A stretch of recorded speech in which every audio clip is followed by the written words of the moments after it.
What's going on, you guys? Welcome back to another episode on The Relentless Life.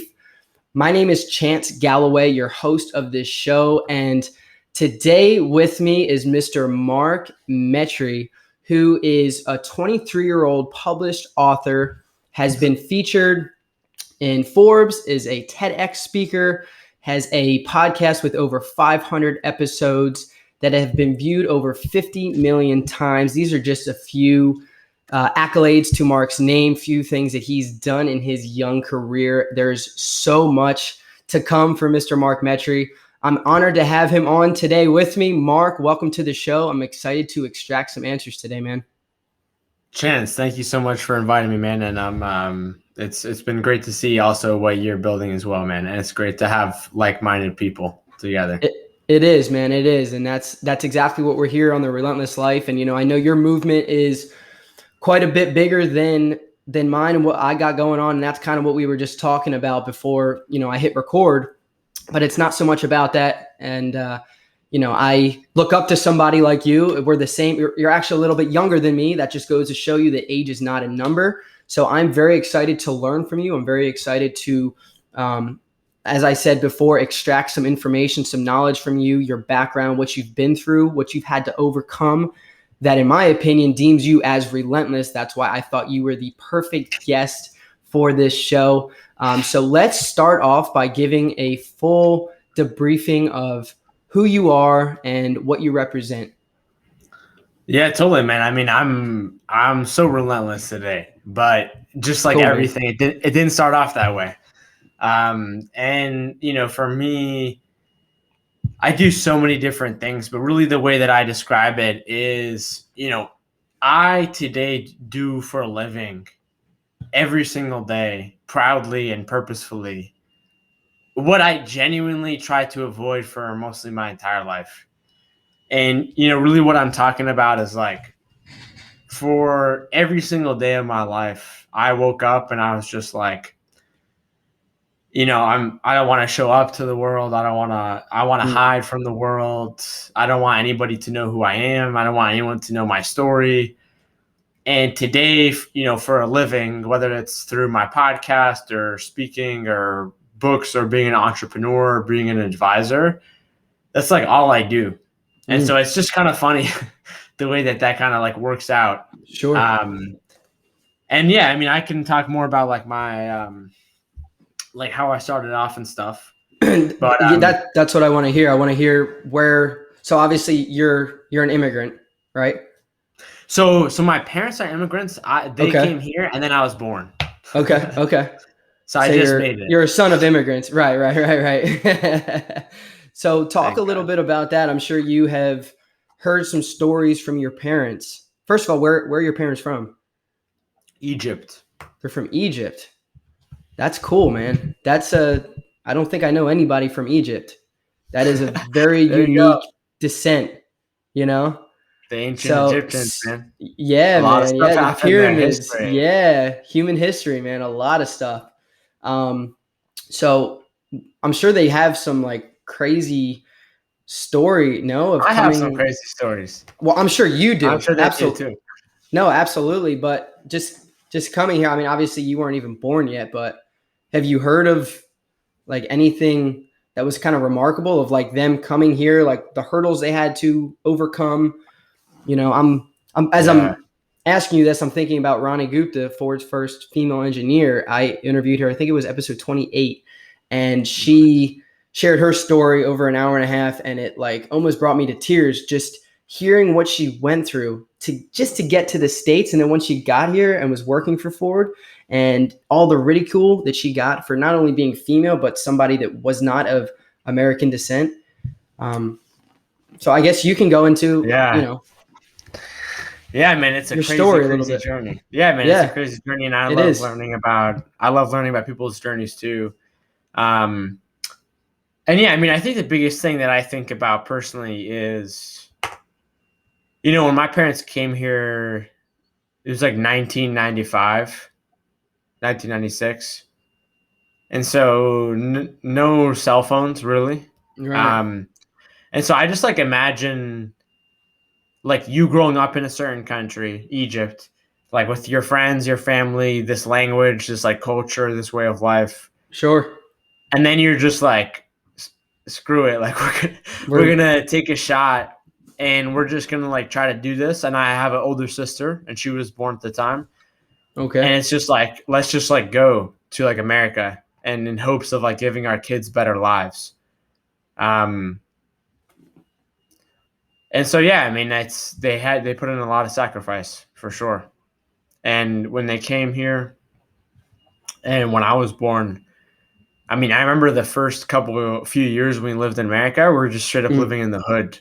mm, Like remember seeing like crazy things, very interesting things.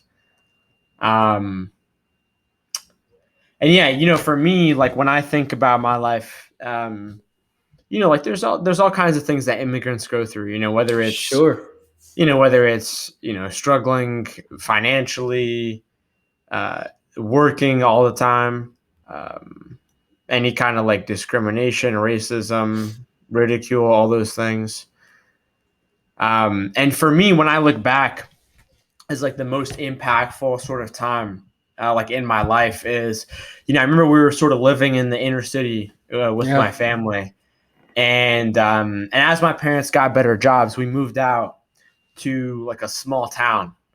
And I remember moving to this small town, and this was like 2003 or 2006 or something like that.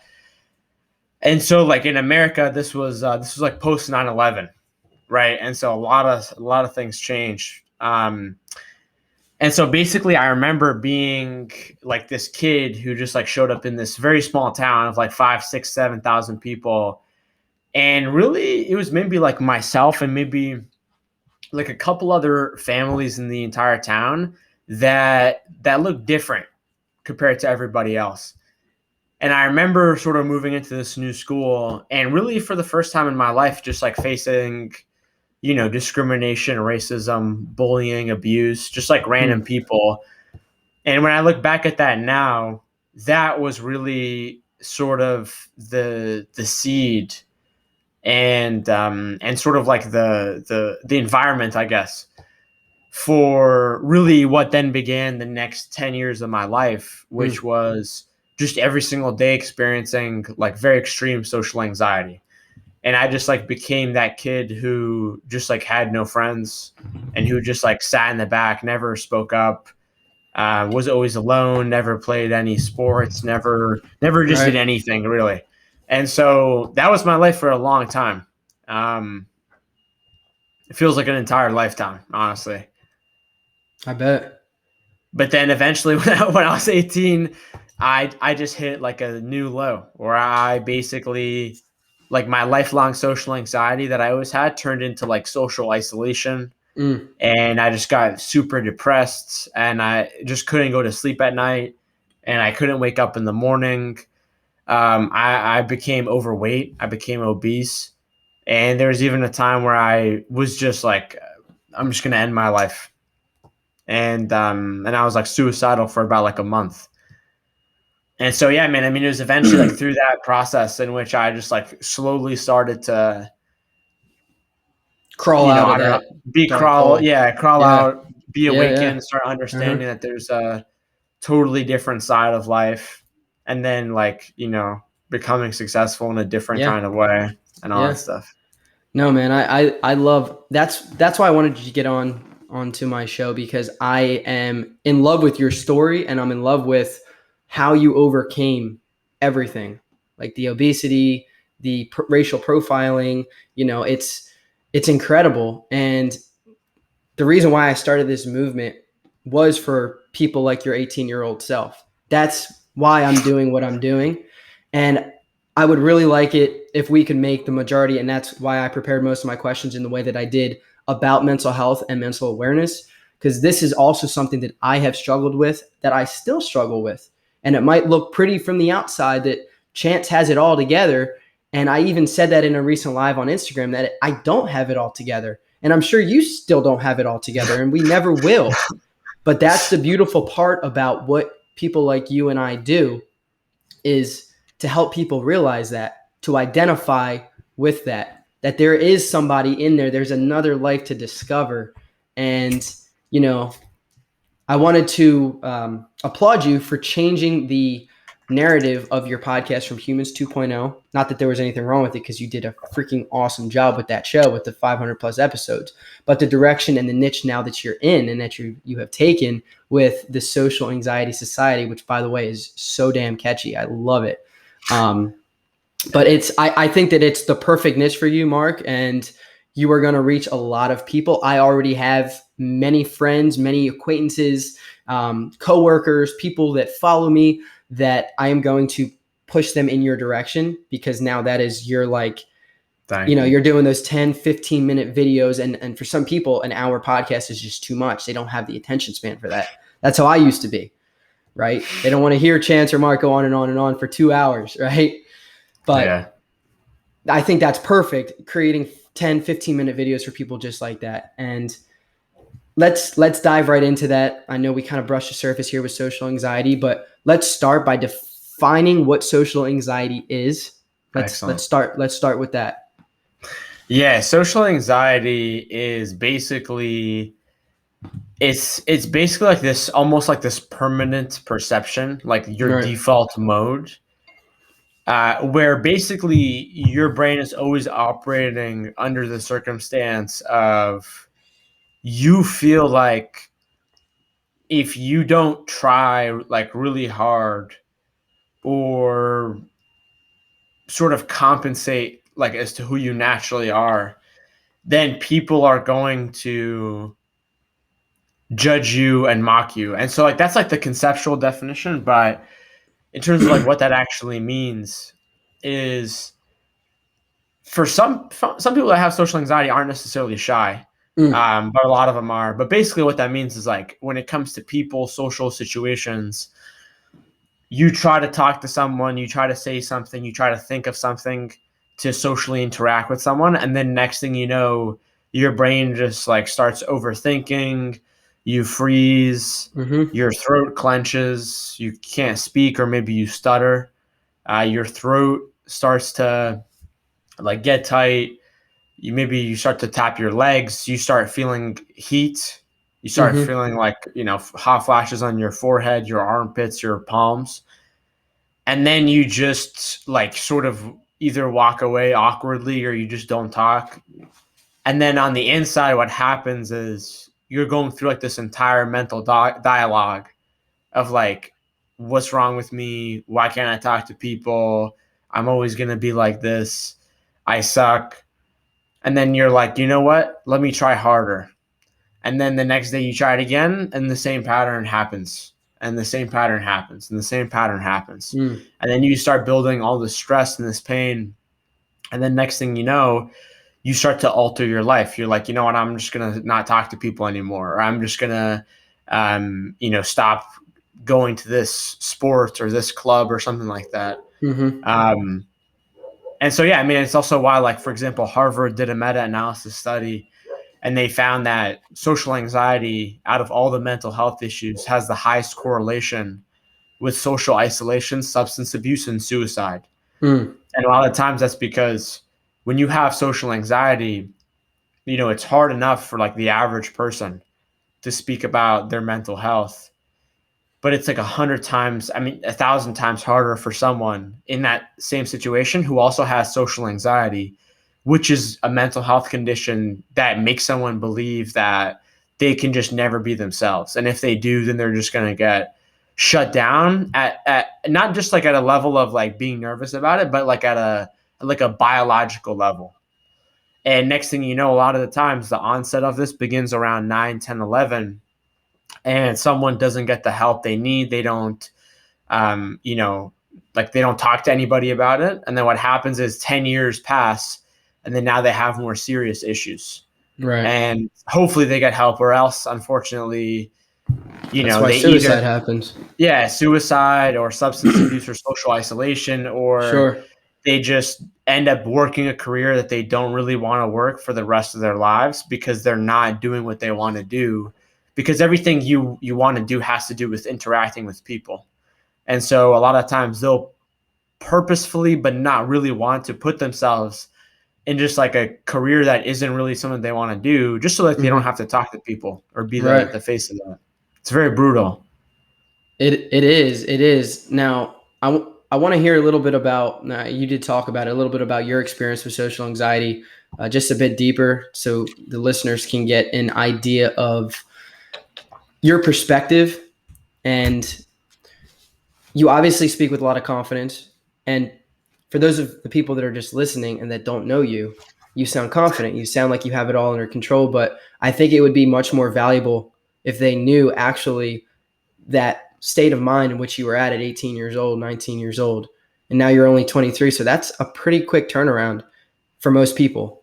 So let's hear a little bit about that.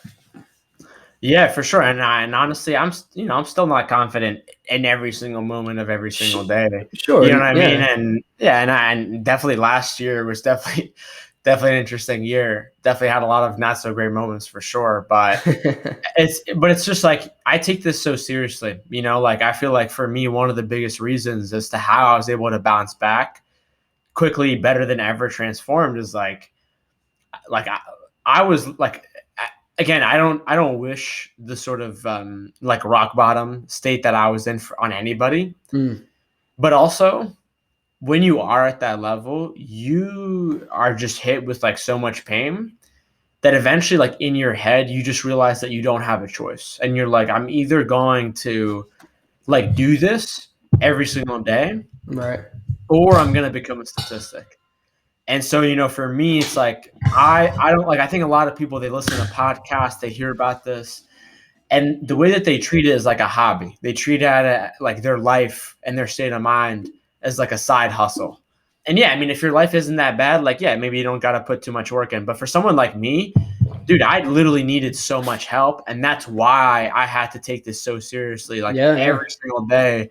And that's why I got the results that I got, which made me realize that your ability to focus and to desire something is more important than like your intelligence. Oh. And the other bigger thing that I had to realize as well is like I had to learn that the world is always moving, it's always changing, and so am I. And I say that because when I learned that everything in life, your ability to experience life is actually a skill that you can learn, everything changed. And so for me, like when I was 18, I realized for the first time that I actually had social anxiety. Previously, before I knew that, I was just like the most like low self-esteem, low self-confidence person, because I just thought that like there's just something wrong with my personality. I didn't know what mental health was. I didn't know what social anxiety was. I didn't know that this was like a biological, like nervous system sort of issue. But I was treating it as like a moral or like a character issue, which is not. And so I feel like a lot of people who experience this social anxiety, a lot of the times they're extremely hardworking. A lot of times they're very, very, very smart. A lot of times they're very empathetic towards people. They're very attuned to their emotions. And that's also why they are, sort of more susceptible to potentially experience something like social anxiety. And so, yeah, I mean, for me, in my experience, when I was 18 and I actually realized that social anxiety was a thing, it was good from that perspective of like, wow, there isn't something like wrong with my character. But it was also interesting on the other side, because when I learned that, I was like, okay, let me do something about this, right? Let me go tackle it. Right. And so what I tried to do is I tried to be social. I remember I was in college at that time. And so I just like tried to make friends. I tried to like go around my college's library, my cafeteria. And what happened, Chance, was I would like walk up to someone and then literally the whole like nervous system, social anxiety, what I call algorithm would just start. And then next thing I knew, I would just walk away. And Because then I you were would like, be I don't want to expose myself or be humiliated. That's what you were thinking. Yeah. That's what I was thinking. And then also, like, because I had done this every single day of my life for 10 years, now this is also like a part of like literally my cells in my body. And so a lot of the times, like something that I talk about is like, if this happens to you so often, and now it's like an actual mental health condition that you've been experiencing for over 10 years, then a lot of the times you can't just force yourself to do that.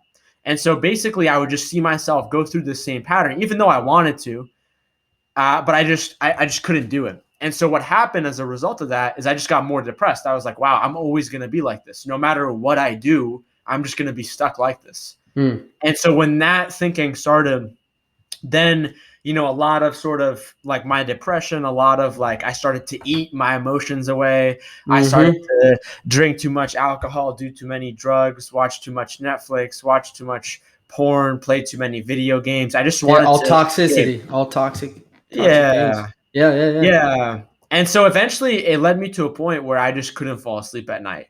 And, throughout my entire life, I've always had sleep problems. But this was probably the worst it ever got. And so I'm basically like, I'm obese, I'm depressed. I have friends that are trying to talk to me, but I don't want to talk to anybody. I'm ignoring everyone. And I'm just like trying to fall asleep at night. It's like 3 a.m., 4 a.m. And I'm just like, I literally want to die. And so I remember like I would go for these walks at like 1 a.m., 2 a.m. In Boston. I mean, Boston is a nice city, but there's like these neighboring little outside towns that, let's just say, aren't as nice. Have a lot of shootings, a lot of gang activity, things like that. And so basically what I would do is I would go for walks in those bad areas at night.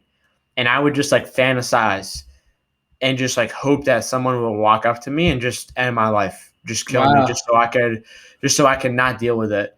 And so, and so when I experienced that, I mean, a lot of things happened, like one is like I started listening to podcasts for the first time. And I came across this podcast episode from Tim Ferriss. And he talked about the time where he was in college and he was suicidal. And so that was very interesting because that got me to slowly start thinking like, wait, this guy today, he's super successful now, but in college he was suicidal. Wait, I'm in college, I'm in suicidal. I'm in the same place. Maybe our futures may be similar as well. And so it got me thinking like that. And then also, like, I honestly had like a very deep emotional experience on one of those nights where I was walking. I remember I was walking and I wasn't looking at my phone. I wasn't feeling distracted. And I remember just like looking down, walking. And I remember just like all of a sudden hearing like nothing, hearing just pitch black silence. Just not, yeah. And I remember like it was so silent that it was almost as if like someone like hit mute. Like that's the best way to describe it. And I remember like in that moment, I remember just like looking up and I remember just like looking around and being like what am I doing? And I remember just like sort of like realizing the trance, like the unconscious trance that I was in of trying to end my life. Cause I didn't know it at the time. My brain is just sort of running it. And I just sort of looked around. I was like, wait, what am I doing? And I remember like when I realized what I was doing, I remember just like literally running home and just like crying. Yeah. And I remember like running home and going upstairs to my dorm room. And I remember opening my bathroom and then just like kind of looking at myself in the mirror. And then all of a sudden just being like, wait, who am I? And like just making kind of direct eye contact with myself in the mirror. And I remember one of the interesting things that also happened was all of a sudden I felt like my pants were tight. And I remember putting my finger down my waist and like seeing, and I remember like feeling that my pants were super tight. And I remember being like, wait, I don't remember like buying or wearing tight pants. And like that was the first time where like I looked at myself in the mirror and I realized like, oh my God, I'm obese. I'm overweight. The last 6 months, all of a sudden I just like gained all this weight. Didn't even realize it. Just I didn't even realize it. Yeah, I didn't even realize it. Wow. And so and like there's that quote that says, you don't know. The quote is, when you're in the picture, you don't know you're in the frame. Until you pull yourself outside of it. Yeah, but it's very hard to do. And like honestly, I didn't even realize this at the time. But I say that story because when I did realize I was overweight, that was the first thing that like my mind could detect like what was wrong. Because at that time I had never heard of like self-development. I didn't even know what mental health was. I didn't know what anxiety was. And so for me, what I could see was just my physical body. And so I like slowly started sort of my journey out of this dark spot through just like trying to learn about food, trying to learn about nutrition, trying to learn about how do I lose weight. And then that propelled me into like literally becoming who I am, turning my brain back on, learning all these things, starting a podcast. And so that was like the first sort of step. It was kind of on accident in a way. Sure. No, I like that, man. I like how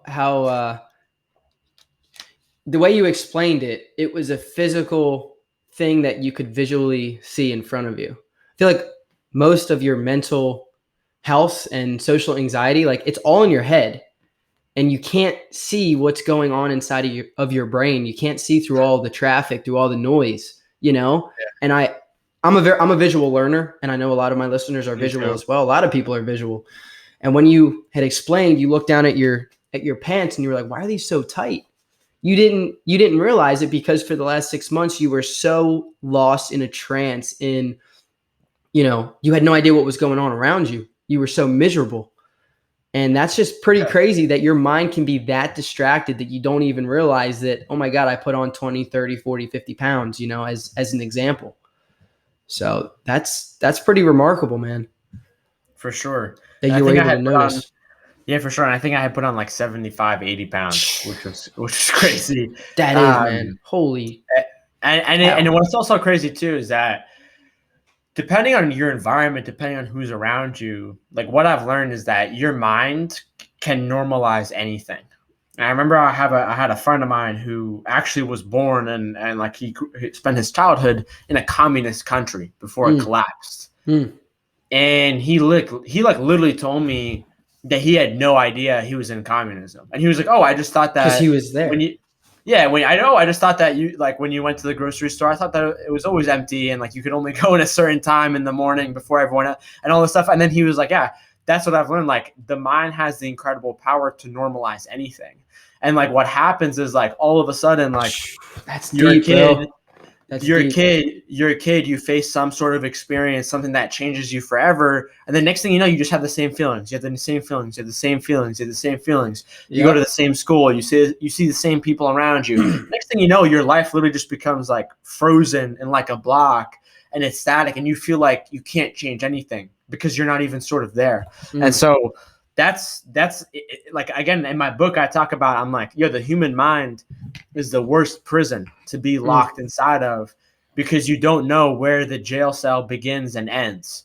And as someone who experienced social anxiety for 8, 9, 10 years and never even realized it and like never even knew, like that's like the biggest like mind, mess ever.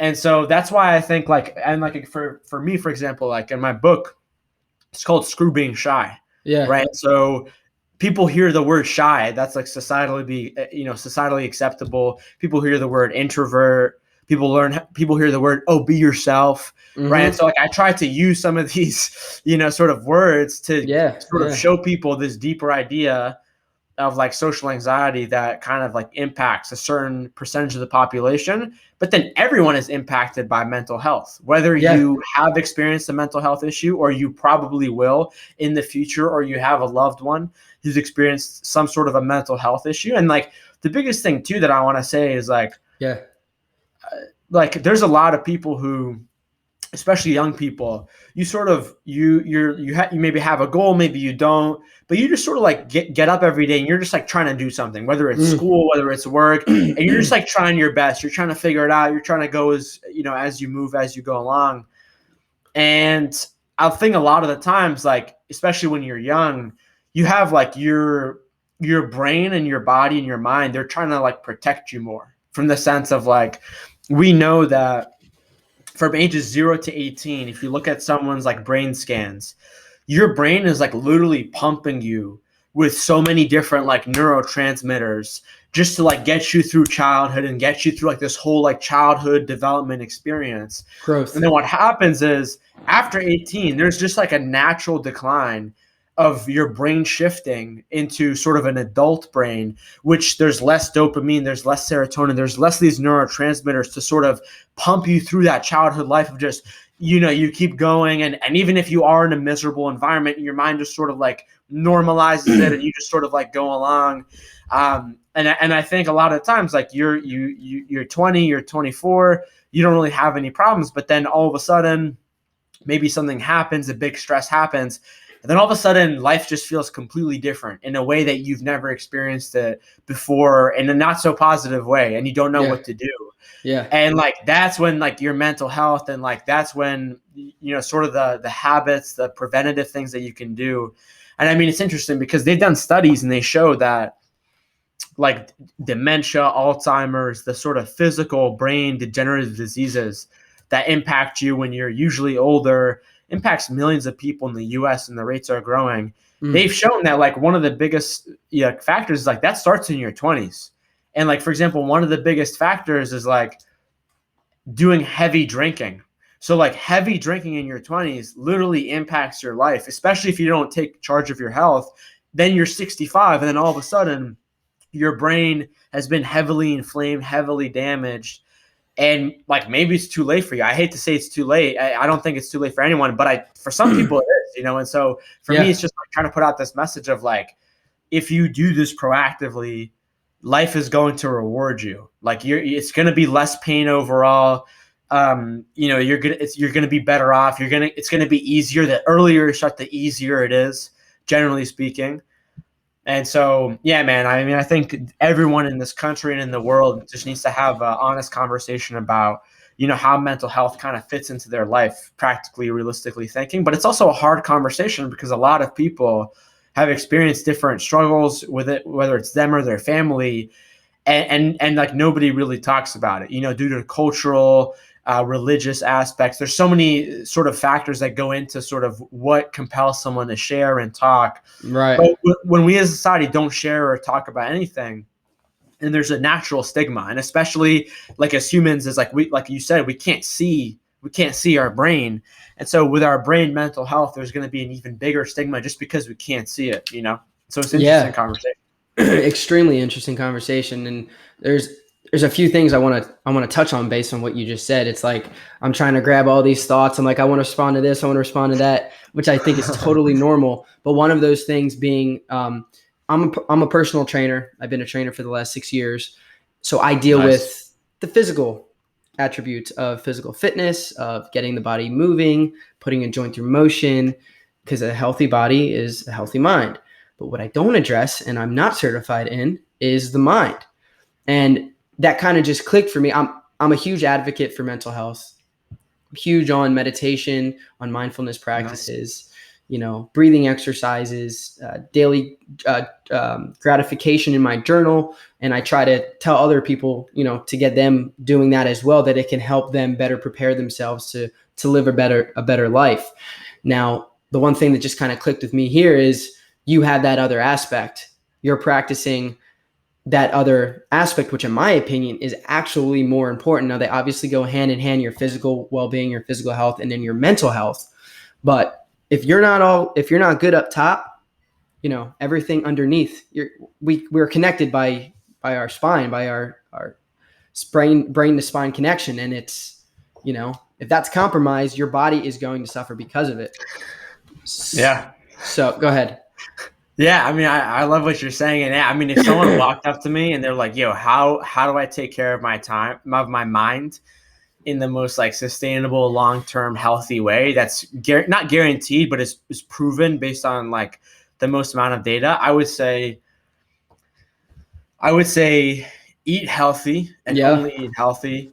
I would say do some kind of, I would say either meditation / sleep. In terms of like their importance. Sleep is and then huge. I would say the quality of your relationships, and then having some deeper spiritual, fulfilled, purposeful side to you. And I think if you have those things, obviously, I just said, you know, sort of keywords. I think those are the most important things. And it's interesting because like if like in terms of what you do as like a physical trainer, like I have different friends of mine who are also physical trainers, and when I talk to them about food and nutrition, they think I'm talking about what your world goes off of, which is calories, macronutrients. Yes, sir. Macronutrients, you know? Yep. But for me, it's like so what glad I've you brought learned this is, up. yeah. And so for me, what I've learned is like, for sure, all those things are important, especially if you have fitness goals, you're trying to hit a certain body. Of course, you have to be tracking those things. Sure. But for me, and what we know is that in terms of like the food category, micronutrients Yes. are also essential. And basically what I'm Yes. saying is this, right? So like the same way that if you don't need enough calories, if you don't need enough, protein or whatever, more than It's me not even to about like the calories. sure, but like in order to eat But the yeah, right, to the right protein, put on the muscle right mass, whatever, lose fat. right? Yeah, yeah, Then you yeah. can't build muscle, right? And so what I'm saying is like your brain also has an equivalent to that. And that is Yes. like if your brain doesn't get omega-3 essential fatty acids, if it doesn't get vitamin B12, if it Yep. doesn't get zinc, if it doesn't get like, I would say there's about like 10, 12 key like micronutrients for your brain. For I touch a sure. little bit on my book. And so basically like, in my book, I mentioned these different studies Awesome. and they show that like, hey, if you don't consume enough omega-3 essential fatty acids, which are mostly found in things like seafood, then you have a 67% increase in suicidal thoughts and depression. That's Um, incredible. and like really what's happened is like over the last like 10, 20 years, there's been like an entirely different branch of like food science called nutritional psychiatry. Mm. And I mean, I can explain it to you in a deep way, in terms of like your gut microbiome that's connected Oh. to your neurotransmitters that literally control the thoughts in your brain. And Yep. so for me, it's like what I've learned, and like in my book, I talk about especially if you have social anxiety, your biggest starting point in terms of starting your journey, the thing that's going to be the path of like least resistance in a good way is going to be mostly nutrition and food, because they have done all kinds of different studies across different institutions in America where they show like if your gut microbiome is damaged because you're chronically stressed out, because you're not eating the right kinds of foods, you're eating too much sugar, you're drinking too many sodas, sports drinks, all these different things. For some people, it's like when they eat too much, or they eat too much processed food, or they eat too much junk food. For example, some people, they gain weight. Mm. Their body sort of goes through this inflammatory response. Their gut microbiome gets Mm-hmm. imbalanced and they gain weight. For some other people, they eat junk food, they eat processed, they eat artificial chemicals. Their gut microbiome gets imbalanced, their body inflames, but it's not necessarily through gaining weight. Maybe for them, it's a skin rash that always appears on their face, or they Yep. always get acne. Or maybe for someone else, it's insomnia. Maybe Mm. for someone else, it's anxiety. Mm. And so I'm not necessarily saying that like all of a sudden, if you just, eat healthy, then your brain is going to like, you're going to be good. Takes a But while. what it is like, it's the foundation. It's the foundation for building like your neurotransmitters and at least getting your brain a little Mm. bit less inflamed. And if you can do that, I can guarantee you, when it comes to doing these other things like meditation, working on your mindset, those things are going to be way, way easier. Because like what a lot of people don't understand is that like we have a human consciousness, right? You have a subconscious, right? Yep. And then you have a biological consciousness as well. And what I'm saying is like that's the mode that you're in when all of a sudden like you're hungry, you haven't eaten, and then you get angry. Mm. That's the mode of you where your biology starts shifting in a way that makes you act and it controls your behavior. Mm. And so both of these things kind of go hand in hand. And so in my opinion, like food and nutrition and sort of like specialized nutrition and looking at it from a more specific way is like the best thing to start off with. And so that's the biggest thing that I would say in terms of like people that Yeah. can, get the most. And I'm happy to go into detail about anything specifically or Yeah. Well, I mean, I know we're a little limited on time tonight. I don't want to take too much of your time, unless you wanted to go a little further. Of course, I know some interviews they kind of tend to do that. But I'm really glad that you brought that up, and I know that was a talking point that I absolutely wanted to hit was nutrition, and you totally hit the nail on the head when you spoke about macro and then transitioned into micro. Now, for those of you guys listening, I've already spoken about this many, many times on how our diet and our nutrition is the foundation, as Mark had just announced. And you can work out as much as you want and you will never get optimal results unless your diet is not impeccable, is not, to the highest of standard. It doesn't have to be perfect, but you need to be getting those nutrients. Now, it wasn't until recently, Mark, that I've discovered this animal-based community. Now, I know that can be kind of controversial, and we don't have to go down that road because I like where you're at Interesting. with eating whole foods, and that is going to completely, not completely, because that would be false of me saying, but that is going to solve 90%, 95% of problems that Americans are facing with eating junk food, refined grains, seed oils, all of this processed garbage that we eat for breakfast, lunch, and dinner. We don't even give our minds or bodies time to fast and to just relax, which is crazy to me. I fast every day. I fast 14, 16 hours every morning. I probably don't need to, but I do because it gives me that mental clarity. It allows me to get a great start. I'm sure you have some experience with intermittent fasting as well. But man, it's so interesting. Yeah, very interesting. The whole animal-based community. Yeah. I don't know if I know you're very open-minded just from speaking to you. So if you're more interested into that, I would definitely suggest looking into the research there with animal based. You don't have to be carnivore. Yeah. But more of an animal-based type of a diet. There's just more nutrition from what I've been studying and the people that I've been following. Paul Saladino, Sean Baker. I just had Brian Sanders on my podcast. Sally Norton's coming on next week. She's like known as the oxalate queen in the health community, which I don't know if you know oxalates. What you know all about oxalates, right? Yeah. This is something new for me, man. I've learned this in the last 5-6 months, and I'm like, dude, well, here's what I'll say. I'll say this. Sure. I feel like diet is a tool, right? And it just depends on what kind of tool you use when in your life, right? And so I remember when I was sort of like discovering this, like way back in 2016, I was like, which diet am I going to follow? I remember I went on like a 100% vegan plant-based diet. Okay. And I think literally my brain shut down for about a month. When you were vegan.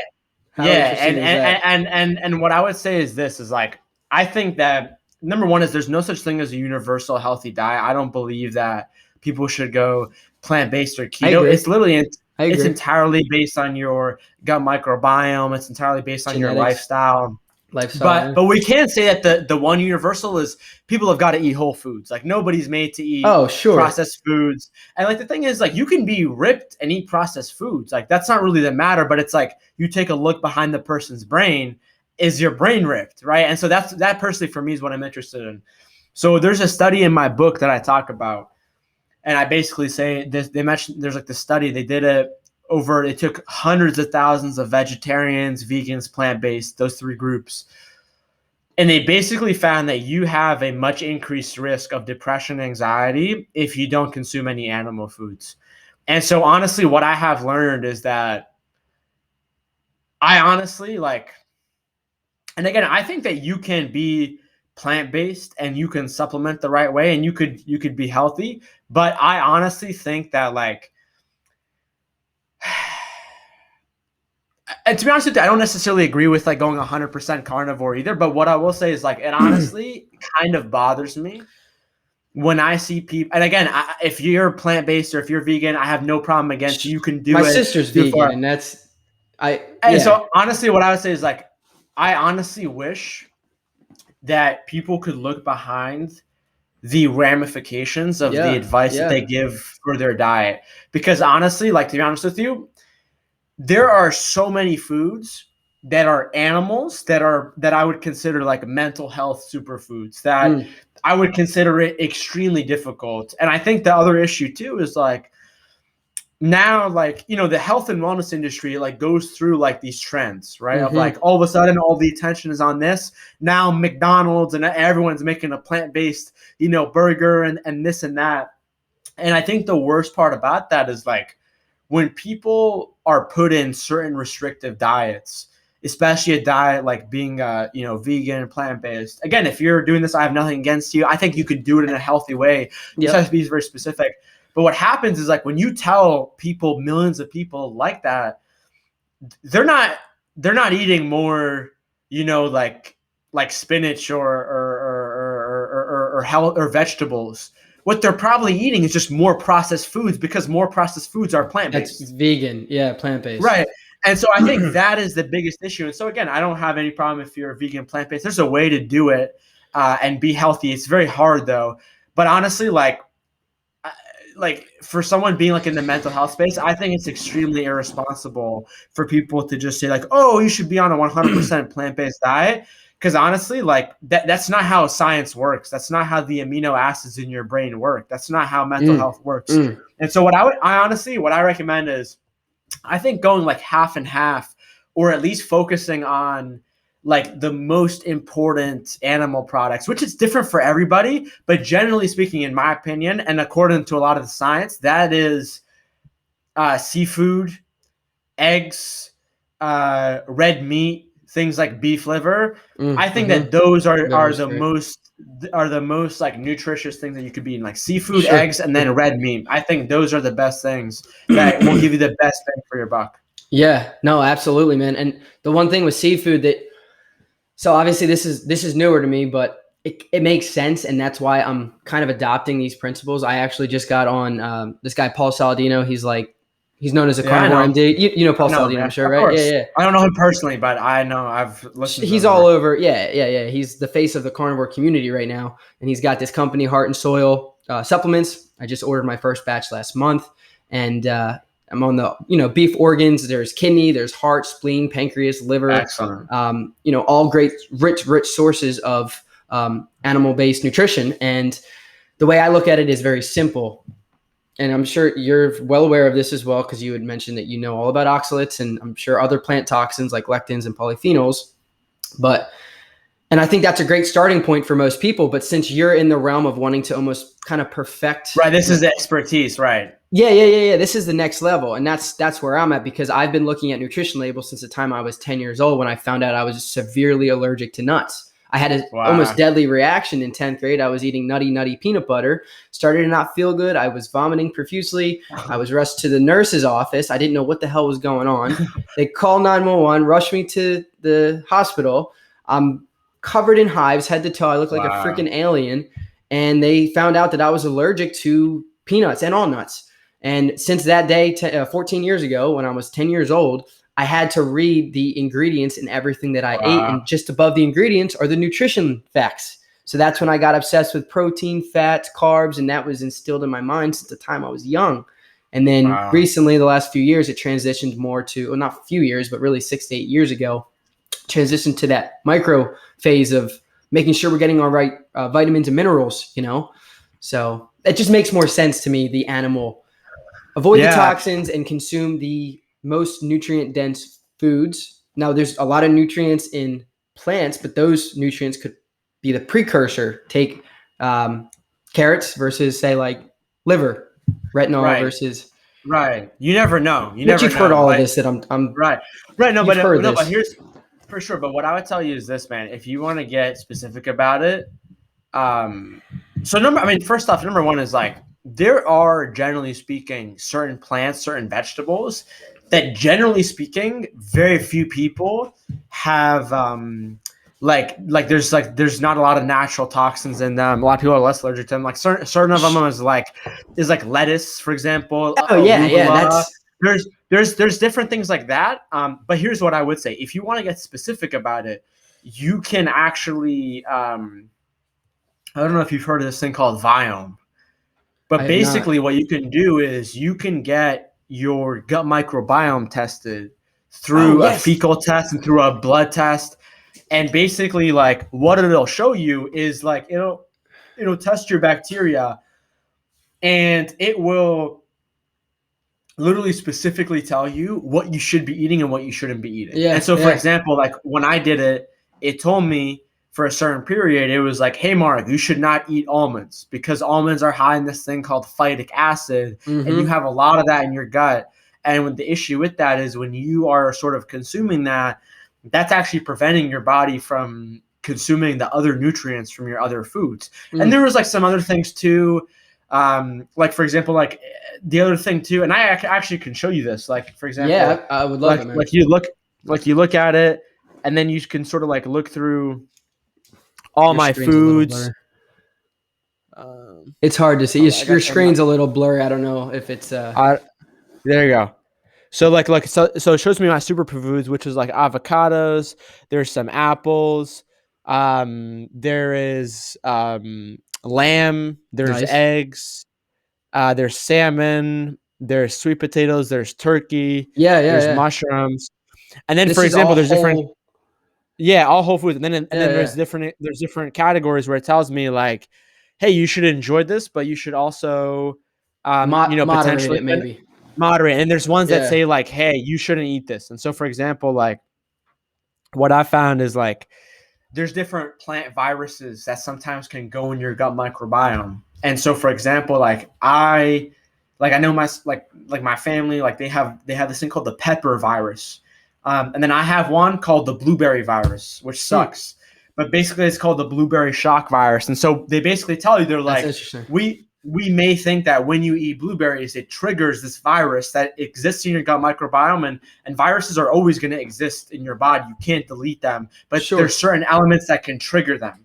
And so that becomes the issue. And so, dude, yeah, I can talk to you about this off screen, but dude, I literally wake up in the morning and I literally read studies about nutrition and about the gut microbiome, because it's one of those things that is super super excellent and super great, and like one of those things that's like it's like one of those things that you can do lifelong that just establishes like a baseline. Again, it's not everything, but it's one of those things that you can do that's like a very good foundation that's really going to affect everything that you do. It is without a doubt. Who was the founder of that company, Viome? Because I heard that on Impact. Naveen Jain. Yeah. Naveen Jain's my boy. I've had him on my podcast 3 times. I met up with him. So cool, dude, man. I met up with him in Seattle last year or the year before that. Yeah. Dude, he like showed me around his office. We like hung out on his rooftop. He had me on his podcast. Oh, he's amazing, awesome. dude. Good for you, like man. That's freaking really cool. I love him. He's a really cool dude. I love his accent too, man. It's so like, yeah, isn't it? It's so intriguing, man.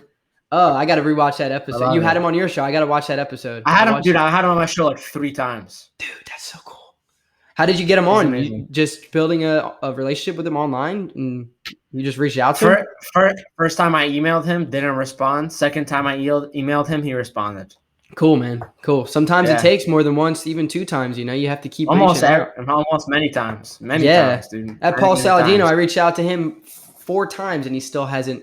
He's responded in the DMs to, you know, tags and stuff like that, and I've emailed him, but you know, I'm still waiting on a response. Dude, patience, man. Yeah, no, it's part of it, man. It's part of this game that we play. But like I said, we're kind of. Are you limited on time, or do you have a little bit? I would love to wrap up. Maybe if we have like some quick rapid fire questions to wrap up. Yeah. Because I do still want to hit a couple of these. So maybe I could come back on your podcast in a year from now or later. We can always do that, man. We can always do that. So we kind of talked a lot nutrition here in the last like 20, 30 minutes. Go figure. But we didn't really talk about your like TEDx experience or your podcast or your book. So if you could kind of, I know that's like very broad, but maybe how those, you know, being featured in Forbes magazine. Was it Forbes magazine you were featured in or no? Yeah. Yeah. So that's like a big deal, man. How did those? Yeah. How did that happen? How did you get that to transpire? So what I'll say is it's just all just doing the next thing. But in terms of the Forbes thing, like that was really something that changed my life. I remember towards the end of the summer of 2018, my podcast started to pop off. Yeah. Started to get some success. That's when I got Naveen Jain on for the first time. And then I basically started to get invited to like be a speaker at different people. People started to like hire me to help them with their podcast. Nice. And then someone literally just called me from Forbes, and they were like, yo, we want you to come in to our office in New York City and do a 2-hour interview about your life. And so like, I didn't, to be honest with you, I've tried to not overthink things given my history. And so I didn't really think about it. And then just showed up there and I did it. And like, I went through this whole experience. And I remember like walking out of the office, like after 2 hours, it was like 4:00 or something. And I remember like looking up, the sun like hit me in my face. And I literally just like remember having like the craziest like life moment of like all of a sudden, like all my life events, like just being some kid who grew up and then now I'm just like just walked outside of Forbes and I'm like, probably almost like what am I doing up a little bit, man? Like, holy crap. Like that's like what am I doing stuff. Yeah, and it brings me back to like the beginning of like this conversation of like when I would ask myself when I was just like sitting down with my laptop like in the darkness, like, man, what am I doing? All the stuff. Right. And then you just like have certain moments like this and it's just like, oh my God. Like I just got to keep going, man. So it's actually just common sense when you're in it. It's just the next thing, the next thing. These things lead to each other. Yeah. So how did the TEDx talk come about? How did you get? When was the same, man? Someone just reached. Same thing, man. I'm telling you, with all these things, someone just reaches out, or you do it, and so yeah, man. It's really just like what I would say. The last thing that I would say is that if you can figure out a way to show up as yourself to the world as frequently and as consistently as you can, crazy things are going to happen. Like that's the best way I can put it. Like if you can make a podcast, do these episodes, you can show up somewhere, put out the authentic truth, like, and you're consistent about it. You have the right intentions and you do it the right way, then people just see your heart, man. And they just give you a shot. And then next thing you know, you're successful and then you're helping other people. Yeah. I love that, man. I love that. Now, wrapping up, I always end my show in one way, and that is asking my guest what that word relentless means to you, how you would define it in a short sentence. How would you define the word relentless? Me being relentless is, when I was sort of like suicidal and I saw the lowest point of my mental health in 2015, 2016. Yeah. What that really taught me was it's not really so much about the problems in life and the different issues that come. It's really about how my brain handles and perceives those issues.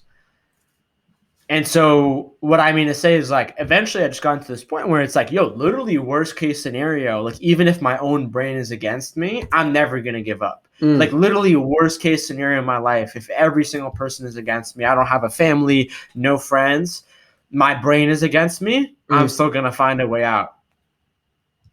That's beautiful, man. That's truly is like, and that's what it's about. That's what being relentless is all about. It's showing up every day when you don't want to, when you're in pain, whether it's physically, emotionally, mentally, you're just not all there. But it's just about showing up day in and day out. It's about showing up and day in and day out. And then you just like have these moments where you're like, damn, like 2 years ago when I was like slaving away or I was struggling and I was bleeding and I literally had like no idea how I was going to do this.